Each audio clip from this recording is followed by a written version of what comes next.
눈에 보이지 않는 하나님을 믿습니다.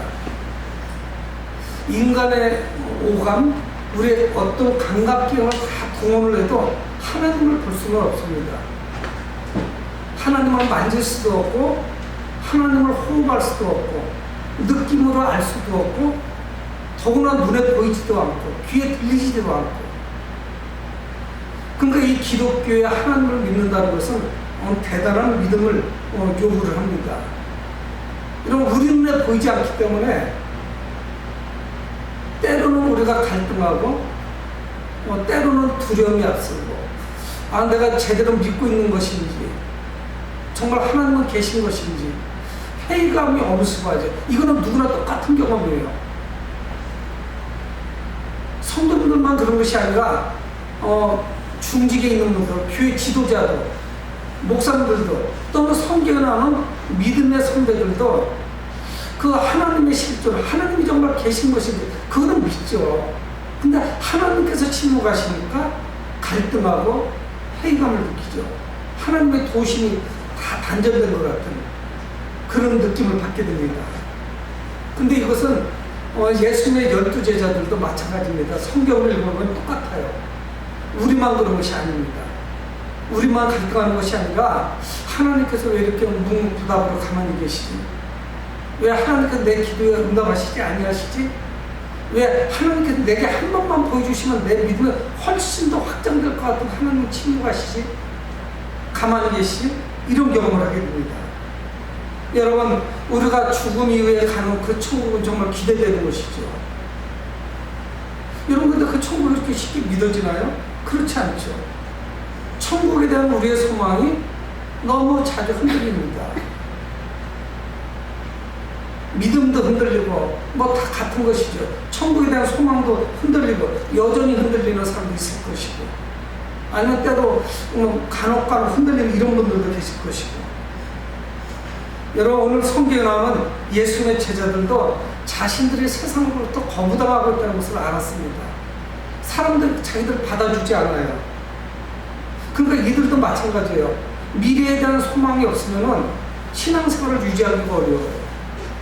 우리가 모든 생업을 고기 잡던 것을 아니면 사무소 직원으로 있었던 것을 다 뒤로하고 예수 그리스도를 따르는데 미래에 대한 어떤 소망, 천국에 대한 소망, 과연 내가 쫓는 이 예수 그리스도는 바로 가신 분인가 하는 갈등이 계속적으로 엄습했을 겁니다. 믿음의 붓고 있을 때는 계속 갈등하는 것이죠. 그래서 오늘은 예수님께서 제자들을 위해서 특별한 말씀을 준비했습니다. 오고 오는 세대에 어떻게 하면 성도들이 흔들리지 아니할 것인지, 하나님의 계심을, 살아계심을 어떻게 우리가 느낄 수 있을 것인지. 여러분, 누가 와서 저에게 천국에 대해서 간단하고 쉽게 좀 설명해 주세요 하면 좀 말하기가 쉽지가 않을 거예요. 많은 말씀을 해야지 가볍게 쉽게 던질 수 있는 그런 말씀이 아닙니다. 하나님의 나라, 천국에 대해서 어떻게 그렇게 간단하고 명료하게 귀에 쏙쏙 들어오게 설명을 할 수 있겠어요? 말이 많아질 수밖에 없죠. 그렇게 간단하게 할 수 있는 조건이 안 됩니다. 설명하기가 쉽지가 않죠. 왜? 하나님의 나라가 눈에 보이지 않기 때문에 설명을 할 수가 없어요. 또 설명을 해준다고 해도 이해력이 부족해서 이해하기가 쉽지가 않죠. 설명을 들을 수가 없어요. 그래서 오늘 마태복음 13장 31절에 그렇게 시작되는 거예요. 또 비유를 들어 이르시되, 예수님께서 비유를 들어서 이르셨대요. 그러니까 이 이야기는 뭐예요? 바로 이전에도 똑같은 말씀을 또 하셨다는 거예요.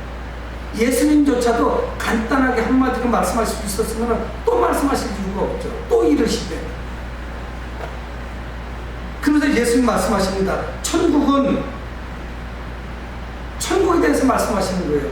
천국은 마치 사람이 자기 밭에 갖다 심은 겨자씨 하나 같으니, 천국에 대해서 말씀하는데 예수는 비유로 말씀하는 거예요. 근데 좀 특이한 점이 있습니다. 눈여겨 성경을 복음서를 읽어보신 분들은 마태, 마가, 누가, 요한복음을 읽어보면은 다른 복음서 기자하고 다르게 마태는 하나님의 나라라는 말을 안 써요. 하나님이라는 호칭 막 함부로 쓰지 않습니다. 여호와라는 호칭을 잘 안 써요. 왜 그런 줄 아세요? 유대인 공동체에서는 하나님의 신명, 하나님의 이름을 함부로 안 불러요. 그래서 주여 이렇게 하죠. 아도나이, 주님하고 부르죠. 여호와, 하나님 이렇게 안 불러요. 그래서 그는 하나님의 나라는 뭐예요? 그렇게 할 수가 없으니까 하늘나라, 천국이라고 그는 특별히 이렇게 그런 명칭을 씁니다. 천국은 마치 사람이 자기 밭에 갖다 심은 겨자씨 하나 같대요. 똑같다는 이야기가 아닙니다. 그 이미지나 설명할 때 그거 유사점이 있다는 것을 말씀하는 거예요. 여러분, 천국을 어떻게 설명할 수 있겠어요? 하지만 어떤 한 측면, 한쪽 부분은 이야기할 수 있는데 그게 겨자씨와 같다는 거예요. 그래서 30절에 말씀합니다. 이는 모든 씨보다 작은 것이로되 자란 후에는 풀보다 커서 나무가 되매 공중의 새들이 와서 그 가지에 깃들이느니라. 천국의 속성이 어떠냐? 천국은 아주 작은 것이라는 거예요. 겨자씨와 같이 작다는 것이에요. 여러분, 이 겨자씨는 굉장히 작은 씨앗이에요. 아마 거의 못 보셨을 거예요. 저는 딱 한 번 봤어요. 저도. 우리가 이야기하는 겨자씨하고는 조금 다릅니다. 그 겨자씨는 숨만 좀 세게 쉬어도 휘 날아갈 정도예요. 아주 작은 씨앗이에요. 근데 이거보다 더 작은 씨앗도 있어요, 사실은. 근데 이스라엘에서는, 팔레스타인 지역에서는 겨자씨가 가장 작은 씨앗의 대명사예요. 가장 작은 것. 겨우 눈에 보일 정도의 작은 씨앗이에요.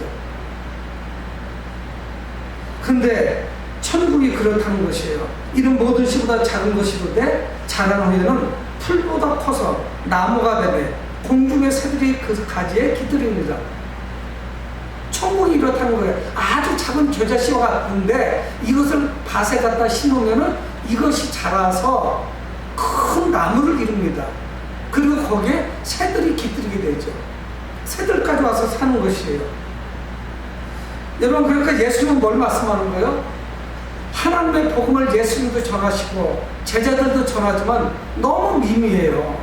겨자씨 하나를 땅에 뿌린 것과 같이 사람들이 알아주지 않습니다. 복음은 아주 미약하게 시작됐어요. 거들떠보지도 않아요. 제자들도 예수님을 쫓아가고는 있지만 누가 들어줘야죠. 누가 인정해줘야죠. 하나님의 나라를 받아들여야죠. 안 받아들이는 거예요. 세상말로 씨도 안 먹히는 거예요. 사람들이 거부하는 거예요. 이단시하는 거예요. 하나님의 나라가 시작됐습니다. 천국의 복음이 그 씨앗이 떨어졌어요. 근데 사람들은 알아보지 못한 거예요. 겨자씨 같이 너무 작으니까. 근데 오늘 성경은 뭘 말씀하고 있어요? 예수님의 그 예수운동, 이거는 얼마 안 가서 사라질 것 같습니다. 너무 미약한 거예요. 오죽하면 자기 형제자매들도 믿지를 않는 거예요. 아직은. 여러분, 그 당시에 성경 역사에 나오는 바벨론이나 로마 제국 이런 나라와 비교하면은 하나님의 나라는 무시해도 될 정도예요. 아주 미약해요. 바벨론이나 로마 제국은 어떻습니까? 거대한 나무를 이루고 있거든요. 숲을 이루고 있어요. 여러분, 그러나 하나님의 나라의 이 작은 출발이 예수님께서 다시 오실 때는 이루 말할 수 없을 정도로 확장되어 있을 거예요. 성장이 있을 것입니다. 우리는 지금 그런 가운데 살고 있는 거예요. 이미 하나님의 나라가 시작됐는데 완성되지 않았어요. 주님이 다시 오셔야 돼요. 그러니까 우리는 이미와 아직 그 가운데를 살고 있는 거예요.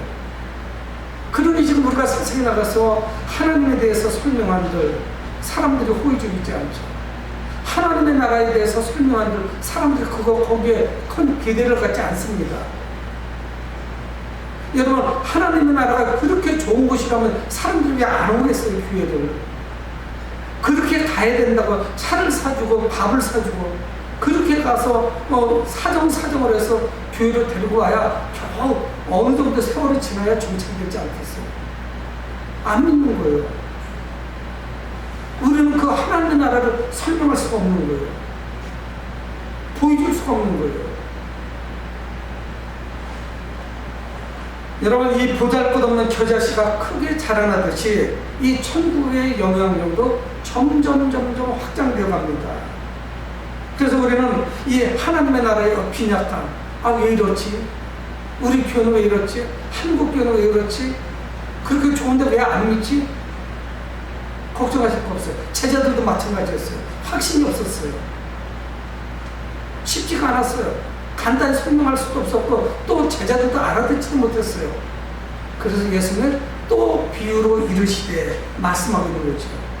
그 예수님은 이 겨자씨 비유를 통해서 하나님의 나라의 그 성장을 말씀하고 있는 겁니다. 어떻게 확장되어 나갈 것인지, 어떻게 앞으로 진행되어 나갈 것인지.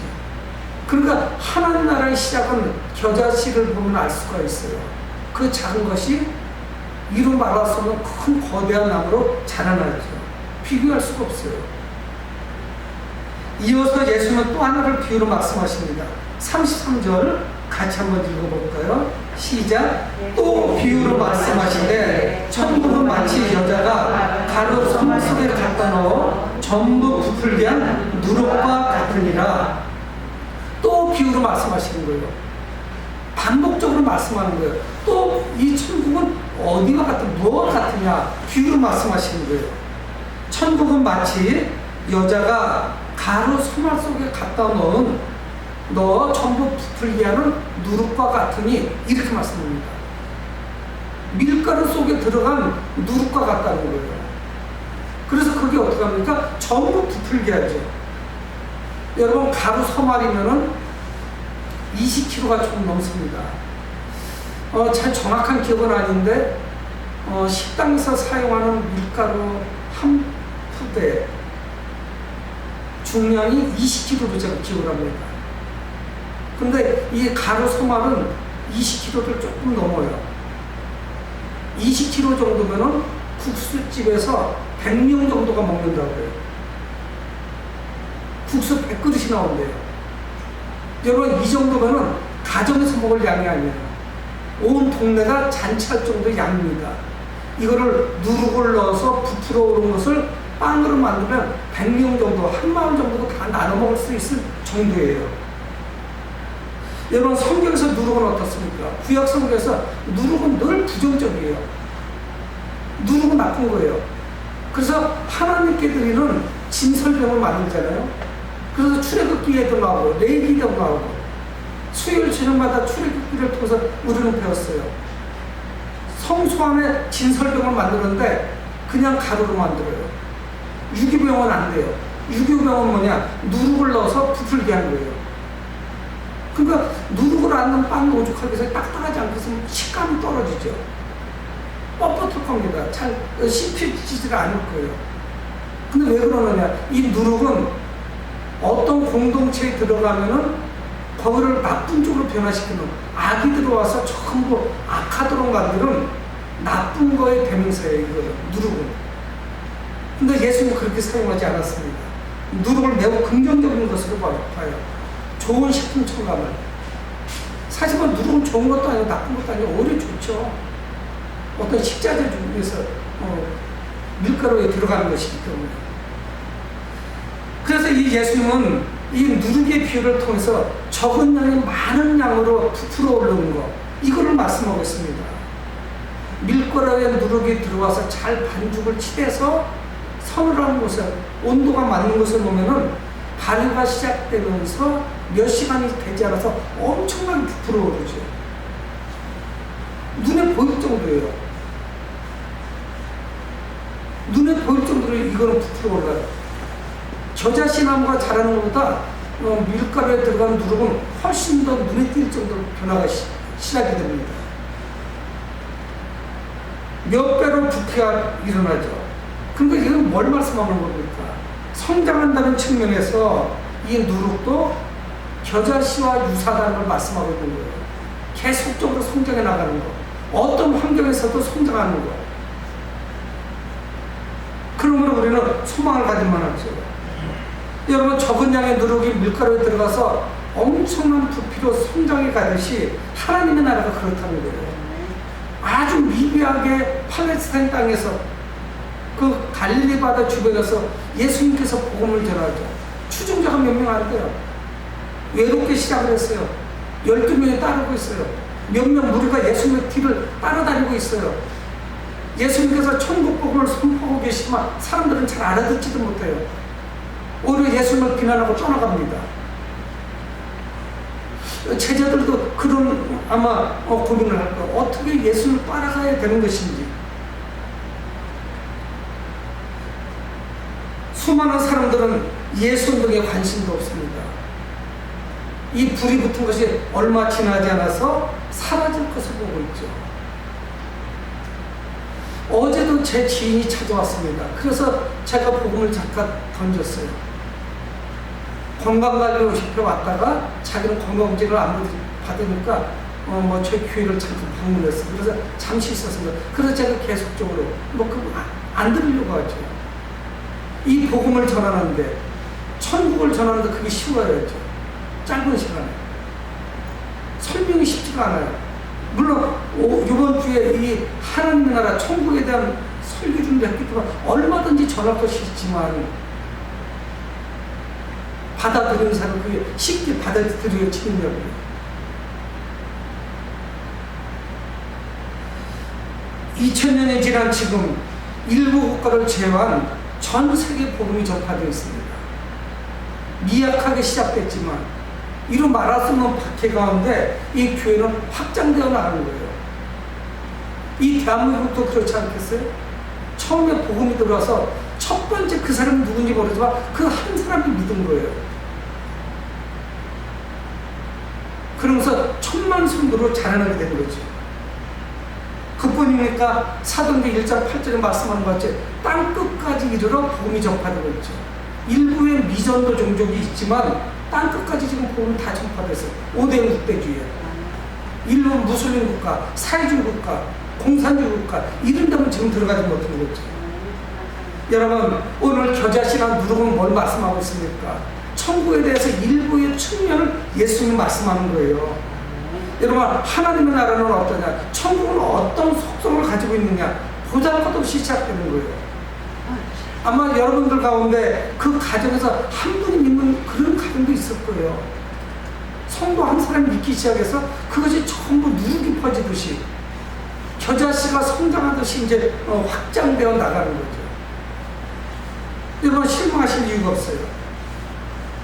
하나님의 나라는 결코 하찮은 것이 아닙니다. 분명히 자라날 것이에요. 성장할 것이에요. 그리고 하나님의 나라는 자라가면서 그 악한 세상을 뒤덮게 되죠. 여러분, 하나님의 나라의 속성은 무엇입니까? 어떤 환경에서도 계속적으로 자라난다는 것이에요. 여러분, 그 이유는 무엇입니까? 겨자씨나 누룩 안에 생명이 있기 때문에 그래요. 겨자씨 안에 그 작은 것이 무엇을 할 수 있겠어요? 누룩 그 덩어리가 뭘 할 수 있겠어요? 예전에 보니까 그렇게 하더라고요. 시골 같은 데서 술 만들어 먹고 그것도 발효 현상 아니겠어요? 고두밥이라고 해서 술을 만들기 위한 밥을 만들고 그리고 그걸 널어놓고 그런 과정들을 봤던 기억들이 나요. 그리고 마지막에는 누룩을 잘 분쇄를 해서 물에 잘 휘저어가지고 잘 섞이라고. 그래서 독에다 함께 넣어가지고 휘저어놓죠. 그리고 덮어놓으면 얼마 지나지 않아서 막 거기서 거품이 올라오죠. 그러면 이제 경험이 많은 분들은 술이 익어간다고 그래요. 뽀글뽀글 소리가 나기도 하고 술이 익어가죠. 여러분, 이 겨자씨랑 누룩 안에는 분명히 생명이 있어요. 아무것도 아닌 것 같잖아요. 그러니까 확인해줄 방법이 없어요. 생명이 있는지 없는지. 땅에 심어봐야 되고 가루 속에도 넣어봐야 알아요. 천상유지인지 이것이 계속 부풀어 오르고 있는 것인지. 여러분, 생명이 있는 것은 자라날 수밖에 없습니다. 여러분, 우리는 크지 않은 교회입니다. 작은 교회도 분명히 자라나요. 얼마든지 자라나요. 지역사회에서 영향을 미칠 수가 있어요. 교회는 자라날 수밖에 없어요. 교회는 박해를 받아서 더 왕성하게 자라납니다. 우리는 얼마나 많이 들었는지 몰라요. 그런 이야기를. 수많은 성도님들이 가족들의 어머니, 아버지 그 핍박 가운데 쫓겨나기도 하고 매를 맞기도 하면서, 그래서 그 사람 하나가 믿음의 씨앗이 돼서 가족 전부를 전도하는 그런 간증 이야기를 이루 말할 수 없이 들었어요. 얼마나 외롭게 신앙생활을 했는지. 쫓겨나기도 하고, 예수 믿으면 나가라고, 밥도 못 얻어먹고, 그러면서 우리는 자라나는 것입니다. 여러분, 그러면은 예수님께서 왜 비유가 아니면 말씀을 하지 않으셨나요? 34절에 마태는 그렇게 말씀합니다. 예수께서 이 모든 것을 무리에게 비유로 말씀하시고 비유가 아니면 아무것도 말씀하지 아니하셨으니. 예수님 참 신기하죠? 그냥 이렇게 말씀하셨을 때, 야, 천국은 이런 곳이다. 천국에는 이게 있고 저게 있고 요것도 있고 이런 곳이야. 이렇게는 말씀을 안 하셨어요. 예수님은 비유로 말씀하시는 거예요. 아니, 그냥 성령이 주시기 쉽잖아요. 오른쪽에는 뭐가 있고 왼쪽에는 뭐가 있고 중앙에는 뭐가 있고 하나님 나라가 그런 구조로 되어 있다는 것을 설명을 다 해주시면 좋죠. 근데 예수님은 그렇게 말씀하시지 않았어요. 비유로 말씀하셨어요. 비유가 아니면 아무것도 말씀하시지 아니했다, 이렇게 말씀하고 있어요. 왜 그런 줄 아세요? 들을 귀가 돼 있는 사람만 들을 수 있어요. 예수님이 말씀하시는 그 복음을 향하여서 자신의 마음문을 여는 사람만이 그거를 들을 수가 있어요. 예수님께서는 말씀하실 때 마음문을 열고 귀를 열고 들을 준비가 되어 있는 사람에게 그 말씀을 들을 수 있는 자격을 허용해 줘요. 그렇게 이야기도 안 듣잖아요. 예수 그리스도를 믿어야 천국에 갈 수 있다고 해도 사람들이 거부해요. 제가 요즘은 제 친구들도 그렇고 주변 사람들을 그 몇몇들을 보니까 미래를 위해서 굉장히 많은 준비를 해요. 어떤 사람은 주식에 투자하는 사람도 있고, 어떤 사람들은 청년예금에 넣어서 아파트를 분양받으려고 준비하는 사람도 있고, 그 뭐 아파트 살아도 10년, 20년이면 다 낡아지는데 그것도 필요하죠. 수많은 것을 다 준비해요. 몇 년짜리를 위해서. 그런데 정작 중요한 우리 죽음 후에 영원한 삶을 맡길 그곳을 준비하는 것을 안 하는 거예요. 받아들이질 않는 거예요. 목사 말도 별로 신뢰하지를 않아요.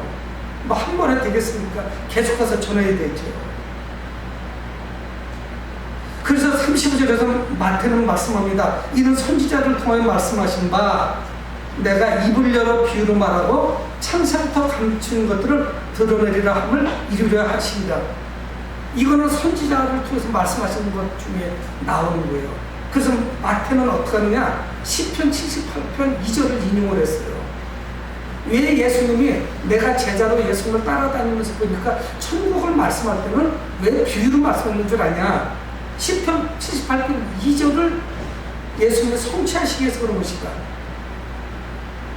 내가 입을 열어 비유로 말하며 예로부터 감추어졌던 것을 드러내려 하니, 비유를 통해서 예로부터 감춰졌던 것을 드러내려고 하는 것이고요. 근데 오늘 본문은 뭐라고 말씀하냐면 내가 입을 열어 비유로 말하고 창세부터 감춰졌던 것, 그것만 바꿨어요. 시편에는 옛부터, 여기는 창세로부터. 왜 예수님께서 비유로 말씀하시냐면 하나님께서 창세로부터 계시하신 것, 하나님이 말씀하신 것, 이거를 드러내려고 하는 것이에요. 성경은 뭐를 계시하고 있습니까? 하나님께서 타락하고 죄로 말미암아 죽을 수밖에 없는 인간들을 구원하시겠다는 말씀이에요. 사실 이 성경 전체가. 예수님이 오셨을 때는 물론 신약 성경은 없었죠. 마태복음도 없었어요. 구약 성경만 있었어요. 근데 구약 성경 전체가 뭐냐? 죄로 말미암아 타락해서 죽을 수밖에 없었던 자들, 천국에 절대로 들어올 수 없는 자들을 구원하시겠다는 말씀이에요. 근데 그 말씀은 뭐냐? 예수 그리스도 하나님의 아들을 보내주셔서 우리를 천국으로 인도하시겠다는 말씀이에요. 그러니까 그 천국의 주인 되시는, 그것으로 우리를 인도해 주시는 바로 예수 그리스도께서 비유로 말씀하시는 거예요. 그래서 누구나 들을 수 있도록 사실 오픈되는 말씀이 아니에요. 비유는 들을 수 있는 귀가 있는 사람만 들어요. 안 듣습니다. 부부간에도 안 믿는 사람은 안 믿어요. 언젠가는 돌아오겠지만.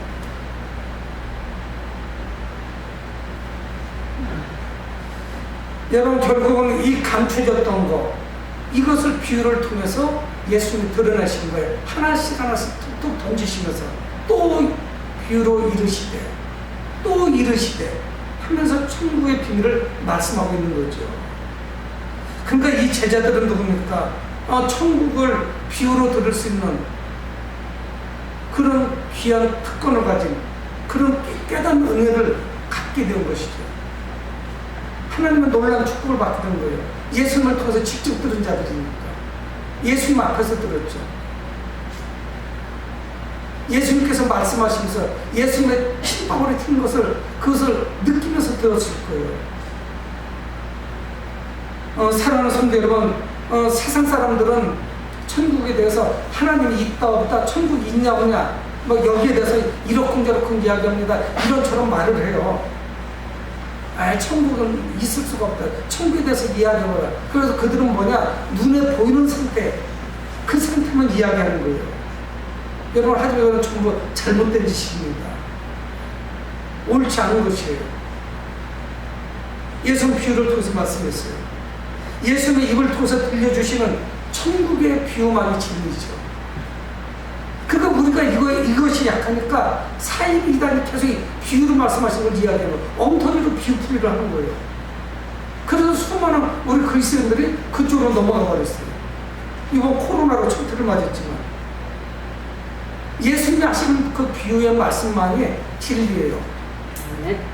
그리고 그 비유의 말씀이 이해를 도와줘요. 귀가 열린 사람들한테는, 마음이 열린 사람들한테는 메시지가 단순해요. 사실은 너무 어렵게 말씀하시면 어떻게 이걸 우리가 이해할 수 있겠어요? 그거 사이비단에서 말하는 거 다 엉터리예요. 오늘 두 번의 비유의 말씀은 다 뭡니까? 천국의 확장성에 대해서 말씀하시는 거예요. 그러니까 오고 오는 세대 제자들이 이런저런 핍박을 받고 박해를 받고 매를 맞고 감옥에 갇히고 심한 경우에 죽게 될지라도 순위를 당하게 될지라도 천국에 계속 확장하게 될 것이고 너희들 직접 그 하나님 나라에 들어갈 것이라고 말씀하는 거거든요. 네. 실망하지 말아라. 천국에 대한 소망을 꼭 끄지 말아라. 그 불꽃이 사라지면 안 된다. 이 땅에서 살면 수십 년이지만 그거는 영원한 삶이다 하는 것을 말씀하는 거예요. 지금 상황이 하나님 나라의 전부를 보여주는 것은 아니다. 현재 상태에 실망하지 말아라는 걸 말씀하고 있는 거죠. 그러니까 예수님은 왜 비유를 통해서 제자들에게 말씀하셨는지 이걸 우리도 깨달아야 됩니다. 실상은 아주 단순한 메시지예요. 우리가 비유를 깨닫고 내 삶에 적용한다면 우리야말로 참된 제자고 세상에서 가장 행복한 사람이죠. 천국에 대해 확신이 없는 성들은 예수님께서 오늘 들려주시는 이 비유 말씀, 특히 13절에서는 여러 가지를 비유하죠. 어부가 고기 잡는 그 그물에도 비유하고, 진주로도 비유하고, 진주장새도 비유하고, 씨앗에도 비유하고, 이 비유 말씀 깨달으시 바랍니다. 우리가 이 땅을 살아갈 수 있는 유일한 힘은 무엇이냐? 천국에 대한 소망입니다. 이것이 사라지는 순간에 우리는 힘을 쓸 수가 없어요. 너무 낙심돼요. 세상이 너무 힘든 거예요. 소망이 보이지를 않아요. 뉴스를 봐도 그렇고 실제가 그래요. 그러나 예수님은 이 겨자씨와 누룩의 비유를 통해서 천국에 크게 성장할 것을 말씀하셨습니다. 우리가 그 천국의 이론이라는 거, 미래의 그곳에 들어갈 것이다. 현재도 이 땅에서 천국의 삶을 살아가고 있지만 이것이 얼마나 큰 축복이에요. 나같이 보잘것없는 사람, 나같이 미약한 사람, 잘 낙심하는 사람, 실패한 사람을 하나님이 불러주셨습니다. 그리고 생명책에 기록해 주셨으니 얼마나 감사합니까? 이 천국은 시간이 지날수록 확장되어서 모든 악을 뒤엎게 돼요. 요한계시록은 분명히 말씀해요. 주님께서 다시 오실 때 모든 악을 심판하세요. 맞아요.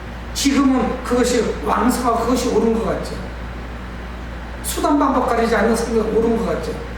결코 그렇지 않아요. 여러분, 하나님의 나라는 결코 퇴보하거나 축소되지 않습니다.